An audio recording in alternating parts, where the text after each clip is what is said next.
Hello दोस्तों, मैं विजय ठाकरे आपका स्वागत करता हूं Step Up Academy where we learn today and lead tomorrow. आज हम लोग बात करने वाले हैं क्लास 12 का एक चैप्टर है जिसका नाम है बैंकिंग।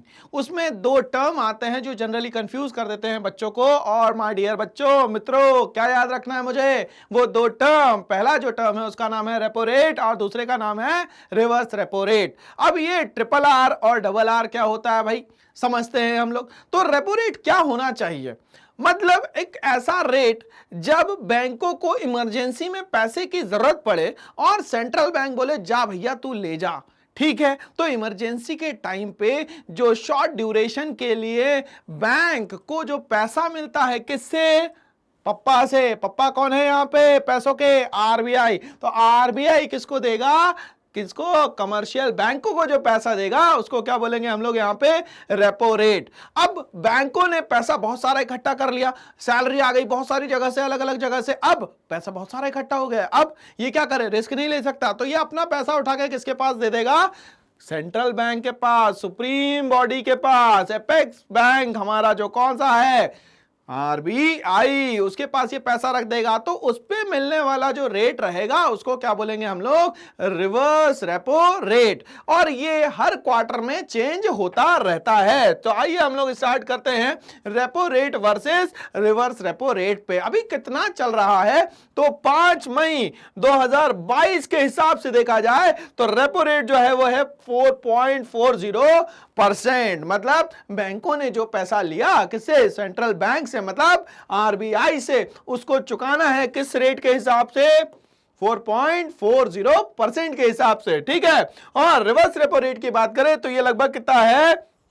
3.35%। जनरली इन दोनों के बीच में जो डिफरेंस होता है वो कितना होना चाहिए भैया, बताओ कितना होना चाहिए? जनरली इन दोनों के बीच में जो डिफरेंस होगा वो कितने का होगा? वो 1% का होगा। जब हम लोग किसी से पैसे लेते हैं और या हम लोग उसको पैसे देते हैं, तो जब हम लोग किसी से पैसे लेते हैं तो हम चाहते हैं कि हम कम इंटरेस्ट दें, मगर बैंक ऐसा नहीं सोचेगा। अगर आरबीआई ने पैसा दिया बैंकों को तो वो चाहेगा कि उसके पास ज्यादा है, बट उससे कोई लेने आएगा तो उसको क्या करे? वो पैसा कम मिले। इस तरीके से वो क्या करता है? कॉम्बिनेशन बनाता है। तो हमें ये रेपो रेट और रिवर्स रेपो रेट थोड़ा थोड़ा समझ में आ चुका होगा। अब हम लोग स्टार्ट करते हैं एक छोटा सा topic, difference between repo rate and reverse repo rate, जो कि हमारे एग्जाम में आ सकता है। बट डिफरेंस बिटवीन हमेशा किसी ना किसी कारण से होता है, जिसको हम लोग क्या बोलते हैं भाई?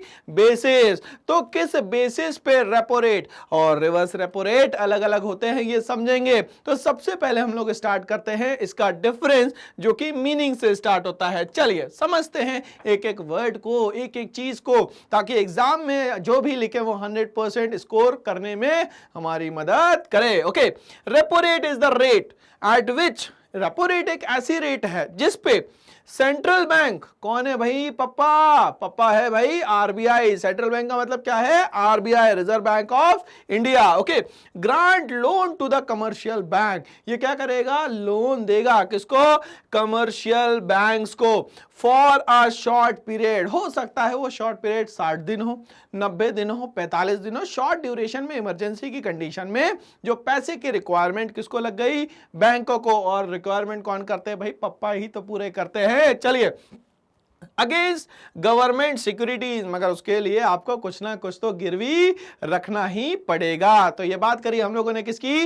रेपो रेट की। अब बात करते हैं हम लोग रिवर्स रेपो रेट की। क्या होता है रिवर्स रेपो रेट? क्या हम लोग आर आर आर बोल दे इसको?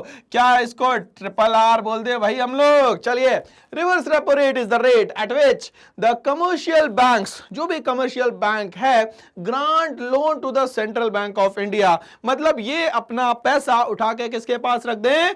किसके पास रख दे? किसके पास भाई बताओ? सेंट्रल बैंक ऑफ इंडिया के पास। तो यहां पे मैं आरबीआई लिख देता हूं तो आपको याद करने में और भी आसानी होने वाली है। तो पहला डिफरेंस जो था वो on the basis of meaning था। दूसरे की हम लोग बात करते हैं पर्पस क्या है इसका, क्यों ऐसा ये करते हैं। चलिए, इसका पर्पस जो है to fulfil the deficiency of fund, क्योंकि बैंकों के पास पैसा नहीं है तो जो भी डेफिशिएंसी क्रिएट हुई है उसको बफर करने के लिए, उसको क्या करने के लिए? फिलअप करने के लिए ये पैसा बैंक किससे लेगी? आरबीआई से लेगी। यहां पे क्या बोलता है? To ensure liquidity in the economy, ताकि इकोनॉमी में लिक्विडिटी बनी रहे, इसीलिए रिवर्स रेपो रेट को क्या करा जाता है? इंप्लाई किया जाता है। इस पॉलिसी को क्या करा जाता है? इंप्लीमेंट किया जाता है। थर्ड हम लोग डिफरेंस की बात करें, इसका रेट ऑफ इंटरेस्ट क्या होगा भाई? तो रेट ऑफ इंटरेस्ट जो है जनरली हाई होगा, किसका? रेपो रेट का। बट रिवर्स रेपो रेट की बात करें हम लोग तो इसका कंपैरेटिवली क्या होगा भाई? लेस होगा। और हम लोगों ने देखा कि इन दोनों के बीच में जो डिफरेंस होगा वो जनरली कितने परसेंट का होगा? कितने का होगा भाई? 1% का। तो हम लोग को ये याद हो गया कि अगर रेपो रेट 4% है तो इसी समय पे रिवर्स रेपो रेट कितनी होगी भाई? 3% होगी। हो सकता है बोर्ड का ये क्वेश्चन भी हो। आगे बात करते हैं कंट्रोल की। तो किस पे ज्यादा कंट्रोल होगा? बोलता है कंट्रोल होगा तो इन्फ्लेशन पे। What do you mean by inflation? क्या होता होगा inflation? General rise in price of goods and services. जो भी रोजमर्रा की जिंदगी है उसमें जो भी चीजें आप खरीदते हैं, for example bread and butter, रोज मान लेते हैं हम लोग वो 10 रुपए की ब्रेड लाते थे और अचानक से वो ब्रेड 15 रुपए की हो जाती है, तो ये रेट क्या हो गया? इन्फ्लेट हो गया। तो ये डे टू डे की चीजें अगर महंगी हो जाती है तो इसको क्या बोलते हैं हम लोग? इन्फ्लेशन। तो ये क्या करता है भाई? रिवर्स रेपो रेट क्या करता है? ये कंट्रोल करता है किसको?